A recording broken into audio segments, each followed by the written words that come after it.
D2, what you doing? Oh, I was just using ChatGPT to write my entire essay for me. Don't do that. That's awful. But why not though? Like, I'm not hurting anybody by doing that. I'm not copying anyone. Okay. First of all, the ethical implications of writing an essay using ChatGPT, they extend far beyond copying people. If you would have read Nicomachean Ethics by Aristotle, you would know exactly what harm you were doing to yourself and to your soul by opening up that tab on that computer. I am ashamed of you, and I will never be able to call you my friend again.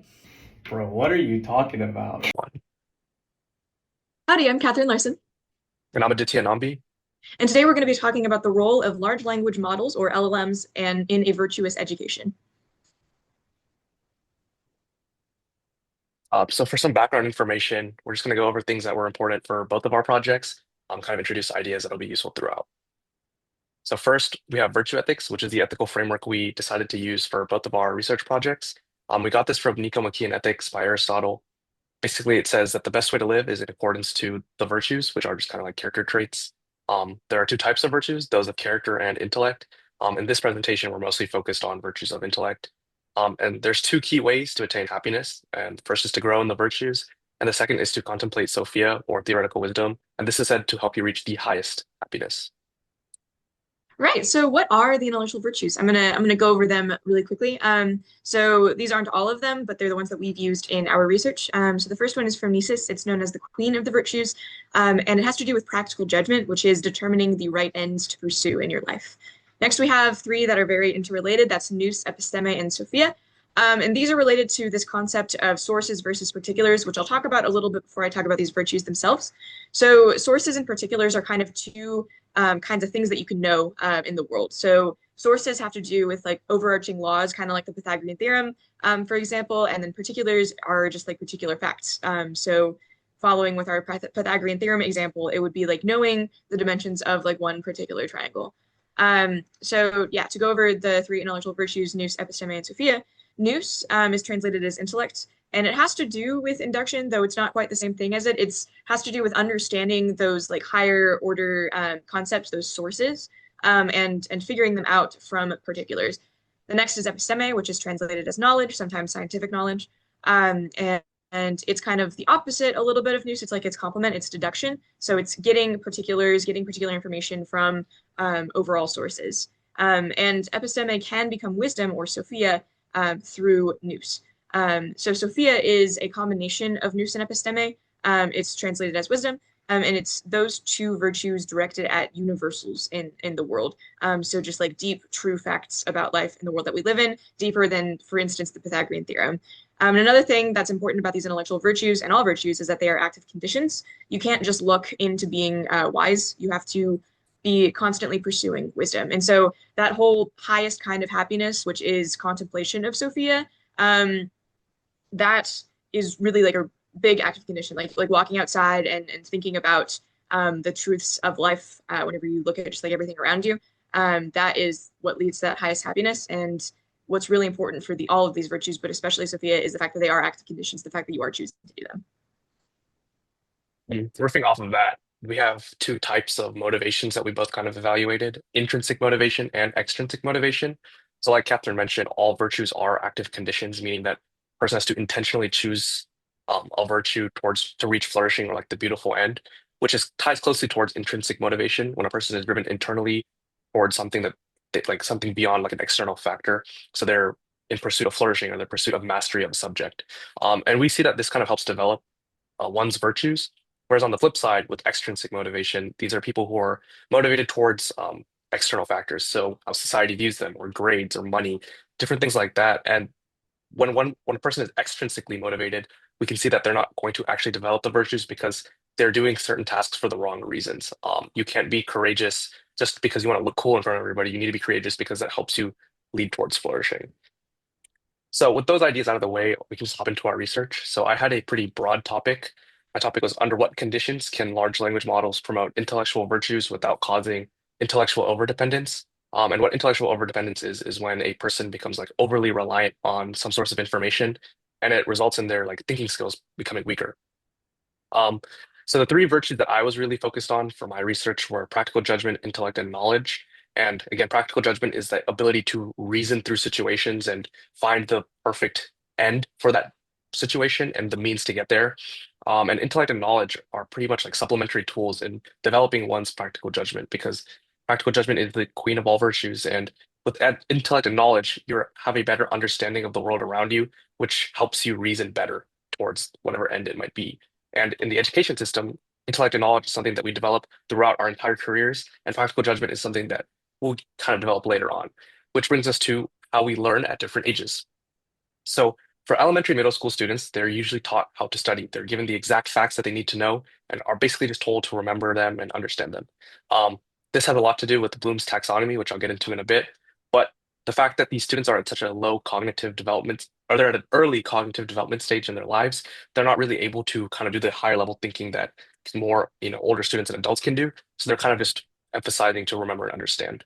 For high school students, and college, they're taught more on how to reflect, finding out where they have gaps in their like, knowledge and how do they fill those gaps and study what they need to study.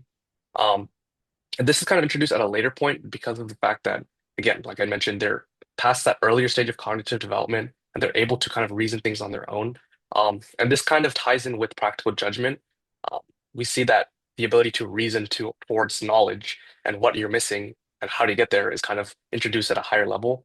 And another reason why it's not taught earlier is Aristotle believes that practical judgment is something that comes with life experience. And kids in elementary and middle school simply lack that experience, which is why it's taught when you're like at a later stage in your educational career. And coming back to Bloom's taxonomy, so this is a hierarchy of learning objectives based off of like the stage of cognitive development a student is at. So at the bottom, you see that there's kind of remembering and understanding facts, which is kind of what elementary and middle school students work with. Then as you go up the pyramid, you have apply, analyze, evaluate, and create, which are things you do later on in your educational careers. And an important thing to note is that if you don't have a good foundation, so if you don't remember and understand facts well, it's going to set you back in your entire career. You're not going to be able to apply or analyze anything, which is why it's imperative that students from a young age learn and truly understand the foundations of like everything that's going to be built off of. Which brings me to how I feel like large language models are going to play a role. So I feel like there's two different outcomes here, and it's based off the age groups. So for younger age groups, I feel like they're more likely to become overly dependent towards large language models. This is due to the fact that, again, they're in the early stages of cognitive development, and the fact that large language models are simply answering a prompt. They don't have they're not motivated towards teaching anybody anything. All they're doing is simply regurgitating an output based off of a prompt you give it, which runs the risk of students just kind of grabbing the answers that they need for their homework and just using it and becoming overly reliant on that. On top of this, due to the fact that they lack practical judgment due to their, life and experience, they don't really see why this is bad for themselves and it's going to set them back throughout their entire educational careers. And then they're just kind of playing catch up for the rest of their life, honestly. But for older students, the high school and college range, I think large language models can actually be beneficial.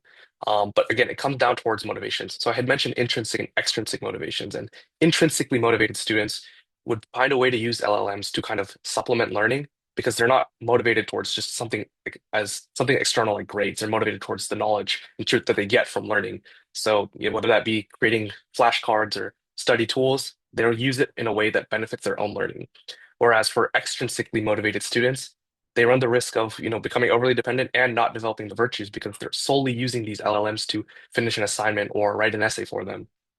But ultimately, this is not going to develop their virtues, and they run the risk of becoming over dependent because over time, repeatedly using an LLM, I mean, there's like an article by The Atlantic that mentions how when Google first came out, professionals were using it all the time to kind of like quickly get information for whatever they needed, and they saw that they lost the ability to like synthesize in full article. So we see that like there's a weakening of skills when you repeatedly use such a powerful tool. So they run that risk of becoming overly dependent. All right, thank you, Aditya. My topic was a little bit narrower than that.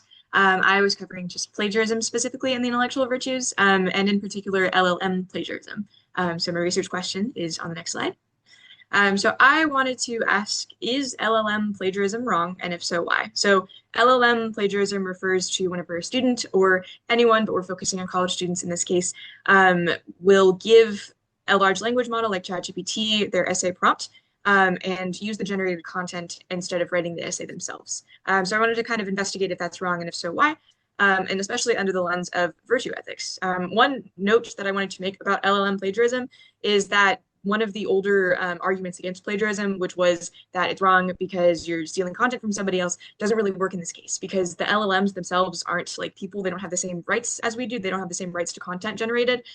So if we're going to make the claim that plagiarism is wrong under like using LLMs to do it, then we need to investigate plagiarism a little bit and figure out why exactly it is wrong other than the theft argument.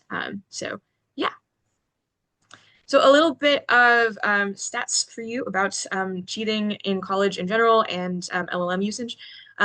So cheating has historically been crazy in colleges. There's a couple of studies here. There was one that was global in 2010, and there was one that was just in the US and Canada in the 1970s. And they found, respectively, that there was a cheating propensity rate of 61.7% and 70.4%, which is crazy. That's well over half. So well over half of the respondents of both of these surveys had claimed that they had cheated on at least something in their lives. And considering the fact that these are all self-reported studies, the actual numbers are probably larger because people tend to not self-report as much as they might actually do in their lives. And another important thing to note is for plagiarism specifically, the propensity rate in that 1970s study was 47%. So college students have been cheating for a while and they probably will not stop. So yes, that is indicative that we need to like look into it a little bit. Like that's an important issue. About LLM usage in particular, there's this small study at Caldwell that found that 80% of respondents had said that they had used ChatGPT at least some point in college, with 29.5% of them reporting daily usage. So cheating is definitely it's precedented historically, and LLM usage is on the rise. So it is likely that LLM plagiarism, if it's not already pretty rampant in colleges, will begin to be. Okay, so now let's talk about the virtue ethics approach to this. So I kind of have two facets of this argument here. One of them is covering virtue content, which I'll go over on this slide, and one of them is covering the active condition requirement for the virtues. So we're just going to see kind of what writing and what plagiarism will do to both of those conditions of the intellectual virtues to kind of see how plagiarism, especially LLM plagiarism, may affect the development of virtues in people. So I see writing as an opportunity to grow in these intellectual virtues, and so does Aristotle. There's this word logos in Nicomachean Ethics that is translated as speech, and it is referred to as how we think things through and how we understand others. How we think things through and understanding others, those are incredibly crucial to the development of nous and episteme, and thus they're important for Sophia. So yeah, thinking things through, that's for episteme, we have to get from those sources to particulars. Thinking things through is incredibly important to that. Understanding others in order to figure out what those particulars are or figure out what those sources are, we need to be able to understand what others are telling us. So speech, very important skill, and it's very closely related to writing. Anytime you're writing, it's using sort of the same skills as speaking does. And it's not just an argument rhetorically. There's also a little bit of evidence to back up the fact that writing helps grow like that virtue, those virtuous skills of nous and episteme. So there were some writing practices labeled as effective writing practices in this study that were linked to developing the skills of grasping the underlying meaning of information and applying learned concepts to practical problems, which both of those, they sound a lot like nous and episteme. Applying learned concepts to practical problems almost directly maps on to that skill of episteme, and grasping the underlying meaning of information, those underlying like laws and stuff, that maps on pretty well to nous. So both Aristotle, like, if you think about it a little bit logically, yes, writing helps develop those intellectual virtues, nous and episteme, and there's also a study to support, like concretely, that writing practices can help develop skills very similar to those intellectual virtues. So if we're developing nous and episteme through writing, it's important for Sophia that we learn how to write and learn how to write well. Now for the other facet, which is talking about active conditions. So we've seen that writing skills can help to develop the intellectual virtues, just as skills in and of themselves. But what about the active condition requirement of intellectual virtues? So we already see in Nicomachean Ethics that virtues need to be sought after. I need to want to grow in nous, want to grow in episteme. I need to want to grow in Sophia. And if we harken back to that motivation little diagram that we saw, intrinsic motivation, the people who are intrinsically motivated are the closest to those pursuing that like active condition. They want to learn. They learn because they want to be wise. They want to be knowledgeable. So yes, in pursuing that active condition, it makes sense that we should try to do kind of the same things that they do. So there was this study that actually looked at students' motivations and looked at their either approval or disapproval of cheating. So students that are mastery motivated, sorry, there's a lot of lightning going on. Students that are mastery motivated or intrinsically motivated, they tend to not cheat. There was a study that found this, and they tend to not approve of cheating. And a different study linked externally motivated students, those who are not pursuing that active condition, to cheating. So there's definitely a linkage between whenever people want to pursue all of these intellectual virtues and them not cheating. So we've seen the link between just developing the content, developing the skills needed for these virtues in that previous slide. And now we see that if I am in that active condition of wanting to grow in these virtues, I tend to not cheat and not take those shortcuts. So yes, this kind of summarizes what I just said. So writing helps to develop the content of virtues that I kind of call it. Cheating displays a lack of an active condition.